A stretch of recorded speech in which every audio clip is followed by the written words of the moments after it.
this brings to end the formal opening greetings.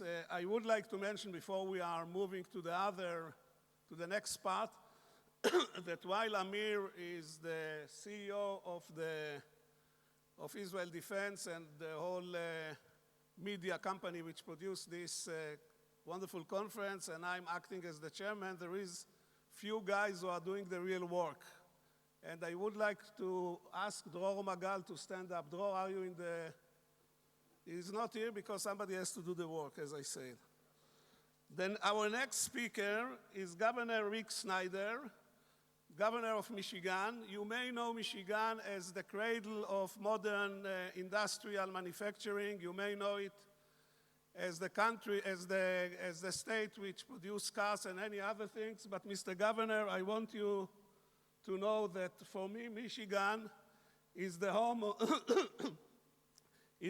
Zingerman Deli, which I use in order to ship to my friends. You can ship cool chopped liver everywhere in the United States, and this is a much better and satisfying gift than the fruitcake for Christmas.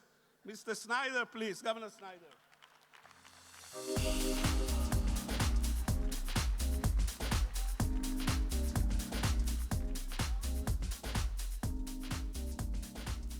Well, thank you for that great welcome and a great commercial for Zingerman's in Michigan. That's awesome. Well, it's great to be with you today. This is a special honor for me. One, we have a special relationship between the United States and Israel, so it'd be an honor here to begin with. But the other reason that I'm really excited to be here is Israel is a leader in cybersecurity, a world leader, and you should be proud of that. And the real issue is how we can learn from one another, how we can grow, how we can even be better. And to put it in perspective with you, Michigan has had a partnership working with Israel in cybersecurity since 2013. We've had exchanges of people, we've had great discussions, we've had the opportunity to meet many of the wonderful experts you have in this country and learn from you and hopefully provide good information back. So the reason I really wanted to be here today is to help solidify that and look to our bright future of how we can do even more together. To put it in context though, I'm not going to go through the normal list you'd expect from a public official to give you a bunch of facts about what we do in Michigan. That wouldn't serve the point. I'll weave some of them in. But what I really want to talk to you about today is the important issue of philosophy, of the things we need to focus in on to be successful in this area. Because this area is an area that's only going to grow in importance, and we can never close our eyes to the challenges we face. So let me walk through a few things in terms of the challenges I see and we've seen in Michigan with respect to dealing with this issue. The first thing I'll start with is how governments approach cybersecurity. And in Israel, you have a more enlightened approach. I appreciate that. I believe we have that same approach in Michigan. And what do I mean by that? Is we have a holistic approach. We don't look at just how hardened we are, how well we do in government itself. Our interest is in terms of the fabric of society, because cyber attacks could take down our society in so many different ways. It could come through our utilities. It could come through our financial system, our healthcare system. So there are a number of governments out there that tend to say, how do we make ourselves protected? When they don't realize they're not actually protecting their citizens by not taking this holistic approach, by understanding we need to look at the whole ecosystem of our economy, of our society, and do protections in a smart way across the board. So that's one of the starting points. Now let me walk through the typical phases, and I'll be brief about this, but you really have the normal things: prevention, detection, response. But I'm going to put a different spin on them than you might expect, because there are far more better technical experts that could get into the details of particular programs to do each one of those. But I want to focus in on the human side of this. The greatest challenge in cybersecurity is not about code. It's not about hardware or software. It's about us. That's our greatest challenge point. And to be open with you, we need to spend a lot more time talking about the people side of cybersecurity. Let me walk you through a few illustrations of why that's so important. Prevention. The most important thing we can do that we really haven't done as well as we need to is education. really get people to understand the issues and challenges. Every day you can find major cyber assaults taking place because someone simply didn't know that they got some USB drive that they go take to work and to plug in that's got malware on it. That's probably the greatest risk many of you have. It's not your firewall. It's the person working in your organization. And there's a massive lack of understanding in the public about what those issues are. And I'll give you one great illustration I just ran across 2 or 3 weeks ago. I'm a basketball fan, so I go to college basketball when I can. So I'm at this college basketball game, and before they start the game, they do the excitement. They turn down the lights to introduce the players. They come rushing out. Everybody starts yelling and screaming. So they had a new idea to make it even more exciting for this entry. What did they do? They created an app. They created a light app. So when they start playing the music and the players go running out, they have it now so thousands of people in this arena hold up their phones and they control the flashlight on their phone. The school does, and make it flash on and off and go with the music. Isn't that cool? Doesn't that sound really exciting? It looks awesome, folks. And just think about it. Each one of these people downloaded an app that says, now someone else can control my phone. You get the point? These are thousands of well-educated folks. They didn't even think about that as an issue. We've got a lot of work to do in terms of prevention, particularly education. In terms of response, in terms of detection, I'm not going to talk about technical detection. I'm going to talk about reporting. So I'm in a meeting with other government officials in the United States. And I'm not going to tell you what jurisdiction they're from. But they get out and give this presentation about how they're going to work together to really deal with cyber incidents, how they're going to report. And they give this presentation and they say, we're now setting the thresholds to say when we get reported incidents, when someone comes into us and says we have this problem, here's the criteria we're going to use to decide whether we're going to tell you about this problem or not. And the first thing they said is, we're going to look to see who's geographically around the area, and we're going to let the people geographically around the area know about the cyber incident. And then secondly, they said, if it's over a certain dollar threshold, we'll also put it on the list to make sure you know that there's this big dollar event going on in terms of some event happening. They missed the point, folks. This was from cyber experts in the United States government world. They put those 2 points out. And if you stop and think about it, they're fundamentally flawed. They don't get it. They're thinking in the physical world. They're thinking in the old world. They're not thinking in the cyber world. The concept of geography is irrelevant. The idea of saying you're going to let surrounding areas know is ridiculous. If it's in the cyber world, it could be touching Israel as easily as the United States. And when you talk about reporting higher dollar amounts, that's also a ridiculous concept. The smart cyber criminals, the people doing the evil things, are going to be smart enough to say, how do I set the lowest dollar amount possible and how do I do it billions of times? They're not going to go for the big dollar one. That's dumb. But these are U.S. government officials in our country that are talking that way, that are in this field. That's the kind of detection, the kind of reporting we need to get rid of. We need to have people that open their minds to understand you can't think in the same set of terms, the same frameworks that we think about when we interact physically with one another. You have to open up your mind to the cyber world. The third area, response. How do you respond to when these things happen? Well, first, you still get people saying, well, I'm going to do prevention and detection so well, I don't need to worry about response. Another ridiculous concept. My greatest fear and belief in many respects is the attack has already happened. It simply hasn't been activated.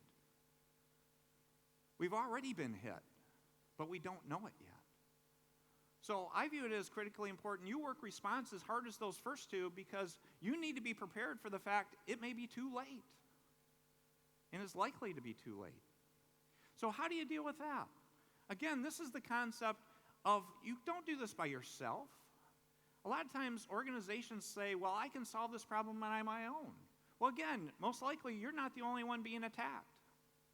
And the question is, do you know any organization that if there's a massive cyber assault that we faced, whether it be at the country level, a geography level, any kind of level, industry level, that we would have all the people resources, all the technical people that we would need to respond? My belief is, I believe there's no organization in the world that would have that reserve of talent where they could take care of simply themselves without needing to call for outside assistance. I don't believe it's possible.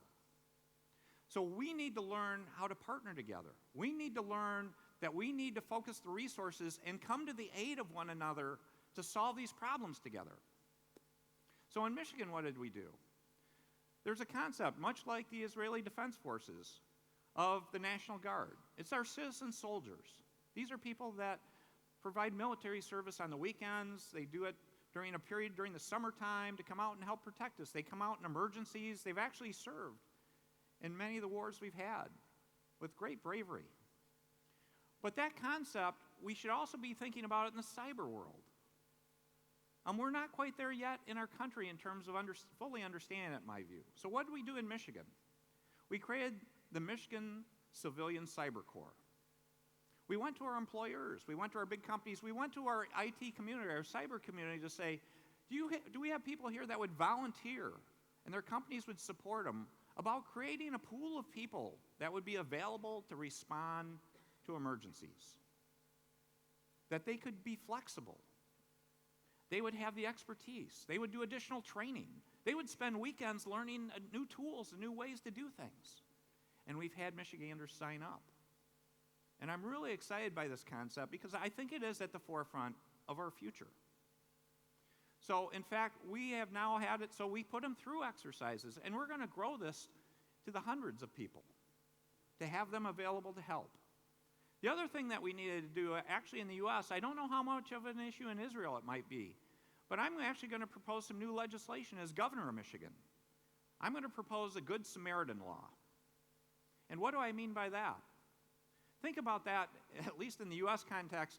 Some people might not be willing to go help someone else because they're worried they could get sued because they went out and worked on someone else's system. That's not right. It's much like if you see a person choking or having a heart attack and you go to aid them. In the U.S., we have Good Samaritan laws that protect you if in good faith you volunteer to go help someone in need. We need that same kind of thing in the cyber world. So I'd like to see first-of-a-kind legislation to actually provide Good Samaritan protection for people that go help one another, that reach out and do these special things. It's a great opportunity. So these are the kind of things that I think we need to face and have a dialogue and discussion on. In Michigan, we are putting these tools to work. I mentioned the Civilian Cyber Corps. We created the Michigan Cyber Range to, again, do prevention, detection, all these places in a safe environment. And these are the tools and partnerships we need to build. So now I'd like to ask one thing for you, though. And I know this might be a little unusual. I don't know if you do this in Israel or not. I'd like everybody to stand up. Stand up for a second, please. If we could all stand up. It's early in the morning. I'm not going to ask you to do jumping jacks or anything. Just relax. Now I want you to look to the person to the left and right of you and look them in the eye and congratulate them. Say congratulations.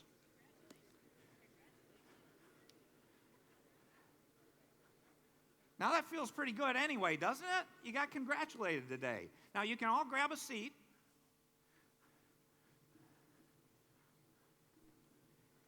And the reason I had you do that, you know why I had you do that? There's an expression in the U.S., it's called singing to the choir. This is a wonderful conference. I'm really proud to be here. I'm looking forward to spending the day, to do great meetings, to walk around and see exhibits. I'm going to be a smarter, better person today and tomorrow because of what I'm going to learn at this conference. So are you. But the reason I ask you to get up and congratulate one another is, by being here, you already understand this issue. You understand the seriousness of this issue. You understand that this is one of the highest level threats in our society and our world today. and you're going to be better because you're here. But I also want to point out to you, as I've made this talk about humans, about us, not about just code, not about just tools. And the thing I would ask you, if you really want to make this conference extremely successful, is when you go out of here and you meet some people that don't get it, that you spend that time in a very positive, constructive way, not a criticism, not to be mean towards them, but help them understand how they need to learn about this, how they need to learn they shouldn't download that Light app, how they should learn not to grab that USB drive at this display and go stick it in their machine, how they need to learn that this is a persistent risk that's only going to grow in our lives. And they also need to learn not to be afraid. This is something we don't want to make this about fear. The cyber world is absolutely incredible. The reason you find me so passionate about cybersecurity is my love of the cyber world, because it's improving our world. We don't want to go backward, we want to go forward. In Michigan, we're the leader in mobility and intelligent vehicles, autonomous vehicles. It's going to help revolutionize the world. We don't want to see that not happen, but we need to recognize that we need to stop the bad guys from controlling those cars, those vehicles. And it's the humans that are going to make the difference. So I ask you to go out of here today, just as you've said to the person to your left and right, and find two people that don't get it today and help them get it. Help them to be better and stronger, and to be that evangelist to understand the cyber world is absolutely incredible. But cybersecurity has to be mentioned every time you do CyberTech. So it's been an honor to be with you. We're honored to partner with Israel, and I hope you can see there's a passion as a Michigander to say, let's do even more together in the future. Thank you so much.